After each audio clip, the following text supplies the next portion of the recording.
Israel, a man who really doesn't need any introduction. Please welcome Alan Dershowtiz. It occurs to me that this may be the greatest concentration of Zionists in one room since Theodor Herzl sat alone in his study. My connection to this community goes back a long time. I gave advice to the Elganian family after Mr. Elganian was tragically murdered right after the Ayatollahs took power. I represented a prominent member of the community in England named Mr. Marboubian. My cousin, Zvi Dershowitz, started the first minyan in Los Angeles in 1979 and 1980 of Persian Jews in the basement of Temple Sinai. And look what's happened ever since that time. What a community you are. What a group of people. I was also arrested only once in my life, and it was for challenging Ahmadinejad in Geneva to a debate on the Holocaust.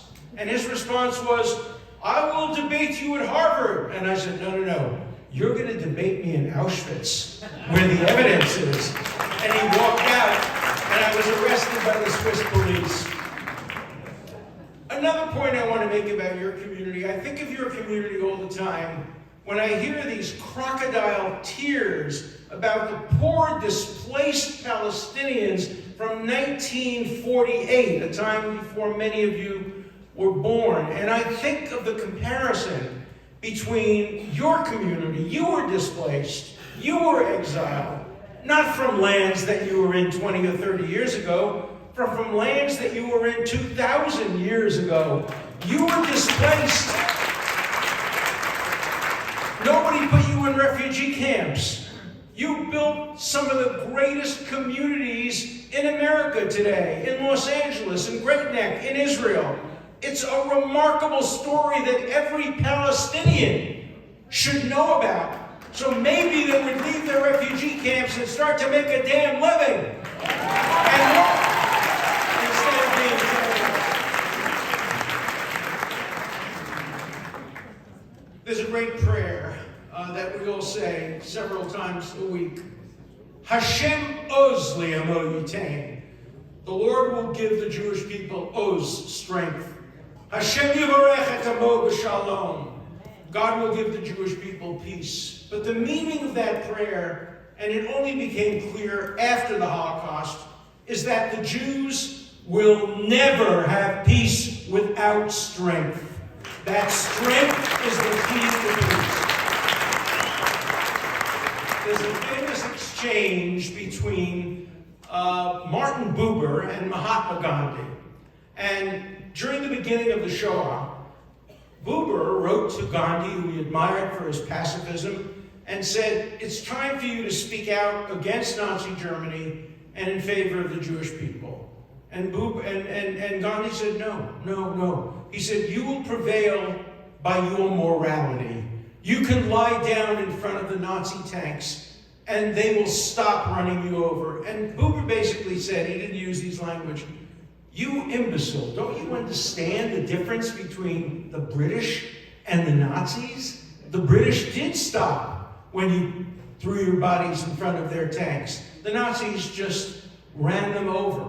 It took us 2,000 years to realize that although the good Lord endowed us with Bina, Dat, great intelligence, great morality, it's not enough to fight hatred. Hatred doesn't understand morality. And the greatness of the establishment of Eretz Yisrael in 1948, a moment I remember, I was 10 years old, a moment I remember so vividly, is for the first time since the days of the Maccabee, for the first time, we understood as a people, we need an army, we need an air force, we need spies, we need all the accoutrements of power. Otherwise, we will be relegated to the dustbins of history. And Israel provides that strength. As a great speaker before me just said, L'kol Zman, as Kohelet says, to everything there is a season. And as Benjamin Netanyahu said, this is the season for war. Tragically, when I see pictures of these young soldiers in uniforms, I say to myself, why? Why couldn't they be studying in universities, making great inventions? Israel has provided more to the world in terms of benefits in the first 75 years than any country in the history of humanity during its first 75 years. It's not a close question. And if they had been allowed to turn their swords into plowshares or their nuclear weapons into atomic constructive uses, imagine what Israel could have done for the world, what every one of these soldiers could be doing today. Israel wants nothing more than to live in peace. As an Israeli prime minister once put it, if our enemies put down their weapons, there would be peace, and if we put down our weapons, there would be genocide. That was an expression.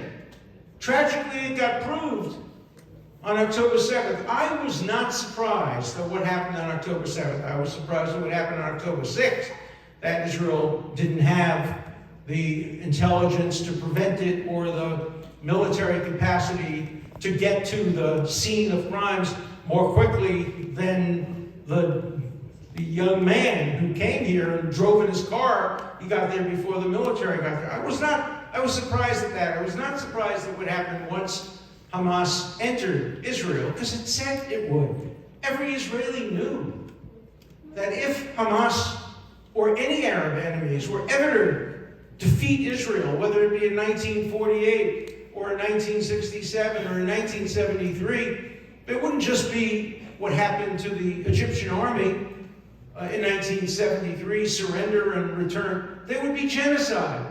So Israel is fighting for its life. It's fighting against genocide. And yet, in a reversal, we hear the enemies of Israel talk about genocide. Genocide?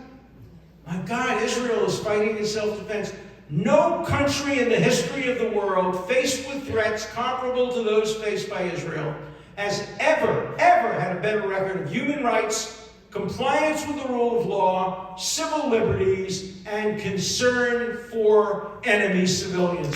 No country in history.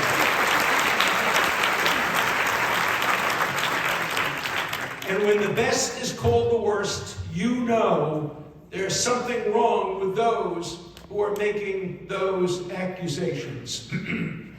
So what must Israel do? It has lost much of its deterrent power. And a weak Israel is an invitation to disaster. A strong Israel is the only thing that protects it. So Israel must achieve 4 goals. It must, as we all know, totally destroy Hamas. It must do to Hamas what the United States did to Germany following Pearl Harbor. Unconditional surrender, total victory, no compromises whatsoever.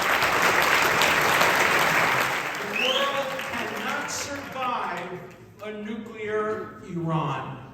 It's much worse than North Korea, much more dangerous than Pakistan, much more dangerous than China or Russia. A nuclear arsenaled Iran would pose a danger to every person on this planet, because remember, they're shaheeds. For them, death is no big deal. For them, the promise of paradise is what awaits them. You know the story of what happened 25 years ago when Iran first started to develop. The liberal president of Iran said, well, Israel is a one-bomb state, and if we bomb Israel, nobody will ever be able to live there again, and then Israel will retaliate and bomb Tehran and kill 10 million Muslims. But he said the trade-off would be worth it, because Islam would survive and the Jewish state would not survive. Can you trust? And he's the liberal. He was the moderate. Can you trust the people who have leaders like that with nuclear weapons? Of course not. Of course not.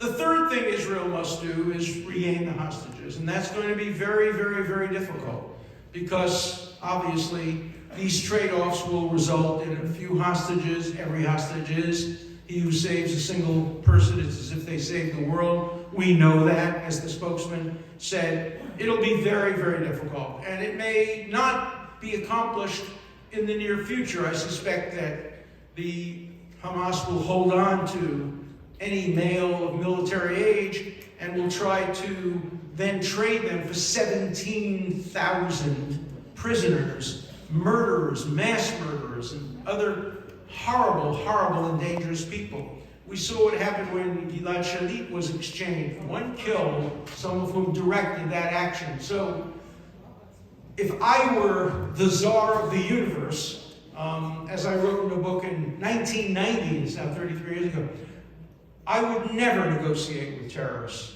I would say, tragically, that when hostages are taken, we have to deal with that on humanitarian grounds, let organizations deal with it. There would be great risks, obviously, to the hostages, but I think there are far greater risks when you negotiate and you encourage the taking of more hostages. And the fourth thing that has to be done is there must be peace between Israel and the Saudis, because that's the reason Iran decided not to allow that peace to go forward. And the best response is to say, you failed. Because otherwise we're going to see what's on your shampoo box. Wash, rinse, repeat. Wash, rinse, repeat. That's what Hamas does. Hamas has a very simple strategy. It's as cynical as it is understandable to anybody. First, kill as many Jewish civilians as you possibly can in the most brutal way possible, as evidenced by October 7th. Anticipate that Israel will have to respond, so put the people who did those dastardly deeds, put the mechanisms of those deeds, tunnels and rockets, among civilians. And you know Israel is going to respond. It's going to do everything in its power to avoid civilian casualties, even if you are a vicious anti-Semite who believes that Jews are the worst people in the world.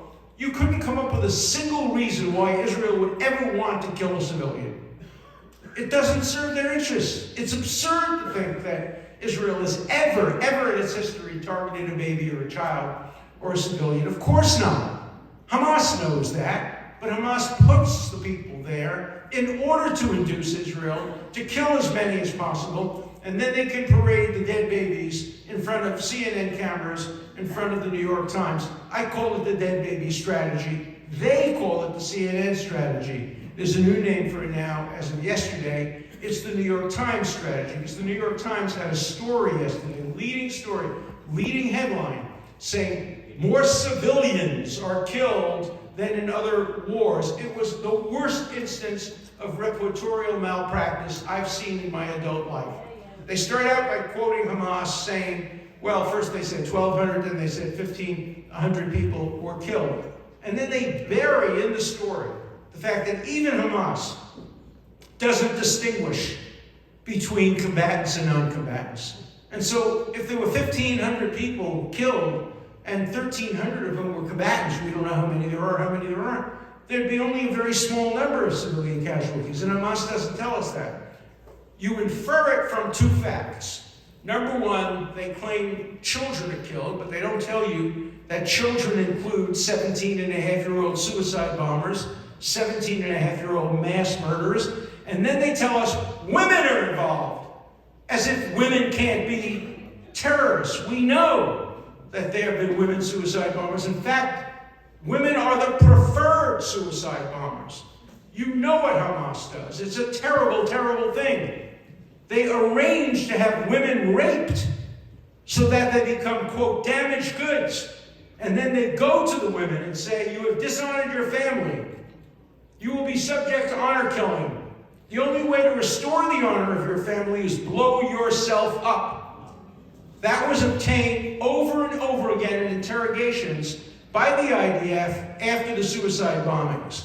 So we know that Hamas uses women. We know it uses child soldiers. Anyone over the age of 13 can be a child soldier. And so the New York Times didn't even distinguish between the rockets that were fired from Israel and the rockets that were fired from the Islamic Jihad. They count the people killed by Islamic Jihad among those killed by Israel.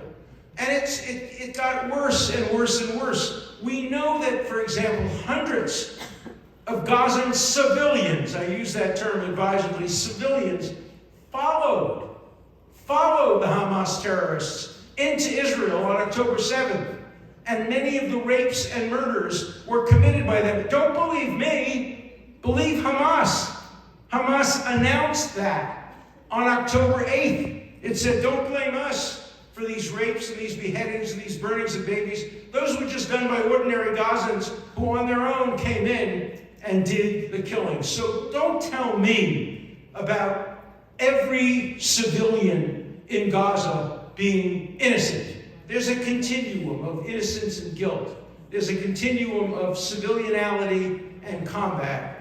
And Israel should and does take extraordinary care to make sure that it always errs on the side of not killing civilians. Look, for a lot of reasons, I wish I was 25 years old again. But I can tell you, if I was 25 years old, I wouldn't be here tonight.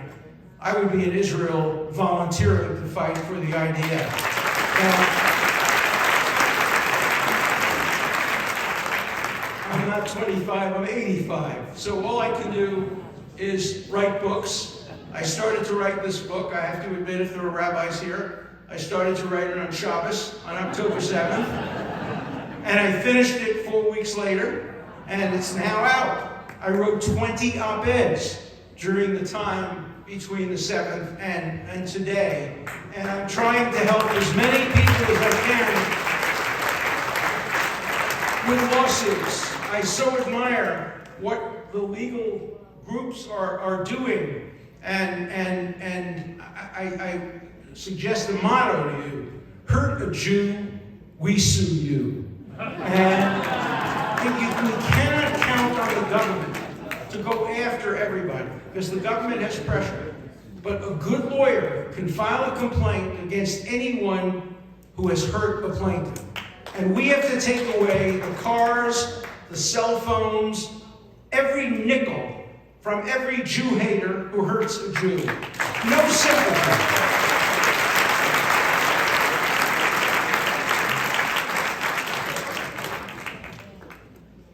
It's so important to fight back.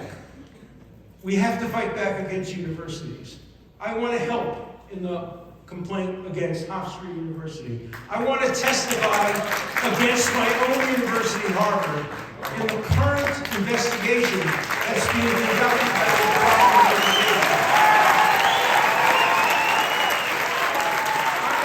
Department of Education. I know about Harvard's history. I was writing about it in the 1970s, and I've been there for 60 years. I would be a pretty good witness. I want to help in the lawsuits against Columbia, in the lawsuits against other universities. But I have one word for you. There was an article in the paper the other day saying a lot of Jewish parents are saying to their children, don't go to those universities. I say, go to those universities. Fight back. Answer. Make sure that there is a Jewish and Zionist presence at every major university in America. We have to fight back. We have to fight back against these administrators who have no courage. We have to fight back against this billion-dollar industry, which is called diversity, equity, and inclusion. It is not diverse. It excludes Jews because they don't have the right skin color to be diverse. Although half the Jews in the world, as you know, are people of color. But they're excluded from diversity. Equity, what does equity mean? Exactly the opposite of equality. It means no meritocracy. It means you get admitted, you get a job only based on your identity politics, not on your accomplishments. And inclusion, as President Larry Summers of Harvard said, the inclusion of the DEI programs explicitly excludes Jews and Asians. So we must fight against that. We must sue to make sure we dismantle those programs because they are the hotbed of anti-Semitism. And here I'll be controversial. The other problem at universities is that we now have every little ethnic group has its own departments. We have Black studies, we have Hispanic studies, we have Native American studies, we have all kinds of studies, and they too have been the hotbed of anti-Semitism and anti-Zionism. You want to hear a surprise? This will shock you. So has the Jewish studies programs at major universities, which are funded by Jewish donors. They have been in the forefront of attacking Israel and applying a double standard. And so we have to fight back. We have to put our interests first. I agree with Brooke. We have fought for everybody else's civil rights. And just to remind you of the great statement of Hillel, Im ein ani li, mi li. If I am not for myself, who will be for me? The second part of it is, if I am for myself alone, what am I? We've lived that for hundreds of years. It's time to go back to the first part. Im ein ani li, mi li. If we are not for ourselves, who will be for us? And imlo achshav ein matai. If not now, when?